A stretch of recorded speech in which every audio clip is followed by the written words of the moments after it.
Kabar kurang mengenakan datang dari pemain andalan timnas Indonesia Kevin Dix. Bek berusia 28 tahun yang saat ini membela FC Copenhagen itu diperkirakan akan absen hingga akhir musim setelah mengalami cedera hamstring yang cukup serius. Cedera tersebut dialaminya saat FC Copenhagen menelan kekalahan 1-2 dari Brøndby dalam laga Championship Round Superliga Denmark di Parken Stadium pada 13 April lalu. Kevin Dix harus ditarik keluar lapangan lebih awal, tepatnya pada menit ke-23 setelah mengalami masalah pada bagian pahanya. Ia kemudian absen dalam pertandingan berikutnya saat FC Copenhagen kalah dari FC Midtjylland pada 17 April. Pelatih Copenhagen Jacob Næstrup mengonfirmasi bahwa cedera yang diderita Kevin Dix cukup parah dan kemungkinan membuatnya menepi hingga akhir musim. Pernyataan tersebut juga diperkuat oleh sang pemain melalui unggahan di akun X miliknya. Cedera ini membuat pukulan berat bagi Kevin Dix yang tengah menjalani musim terakhirnya bersama dengan FC Copenhagen sebelum resmi bergabung dengan Borussia Mönchengladbach pada musim panas mendatang. Situasi ini pun memperkecil peluangnya untuk memperkuat timnas Indonesia dalam laga penting melawan Cina dan Jepang, sekaligus menghalanginya untuk memberikan perpisahan yang layak bagi klub yang telah dibelanya sejak 2021.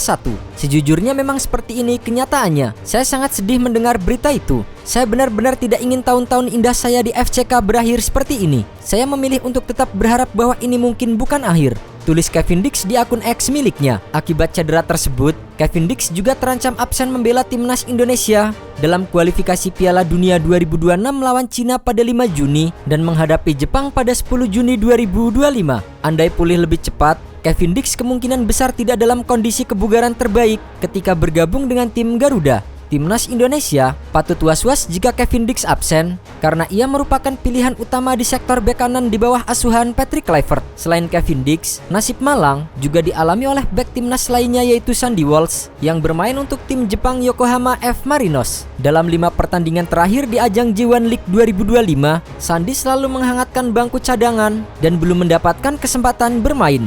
Terbaru, ia hanya bisa menyaksikan dari bangku cadangan saat Yokohama F. Marinos takluk 1-3 di kandang Urawa Reds di pekan ke-11 yang digelar di Saitama Stadium. Sebelumnya, pemain naturalisasi Indonesia itu juga tidak dimainkan dalam 4 laga lain, yaitu saat timnya bermain imbang 0-0 dengan Tokyo Verdy, seri 3-3 kontra Kawasaki Frontale, kalah 1-2 dari Avispa Fukuoka, dan ditumbangkan 2-3 oleh Shimizu S-Pulse. Padahal, Sandy sempat menunjukkan performa yang cukup meyakinkan di awal musim, dengan catatan 5 penampilan, termasuk 3 kali sebagai starter dalam 7 pertandingan awal J1 League. Performa tim yang merosot pun semakin memperburuk situasi. Yokohama F. Marinos kini terpuruk di dasar klasemen dengan hanya mengoleksi 8 poin dari 12 laga, hasil dari 1 kemenangan, 5 imbang dan 6 kekalahan. Situasi ini semakin pelik setelah klub memecat pelatih Steve Holland sehari sebelum kekalahan dari Urawa Reds. Holland, sosok yang berjasa merekrut Sandy Walsh di awal musim,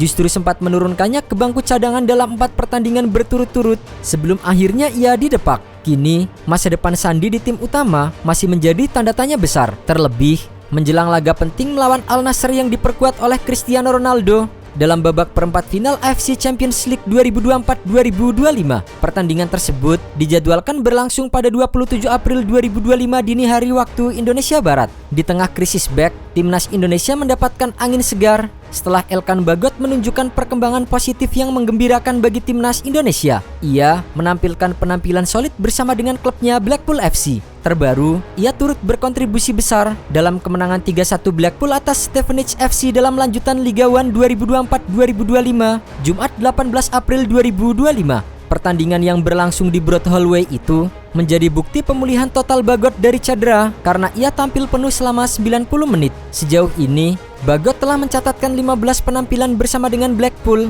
dengan catatan yang cukup impresif.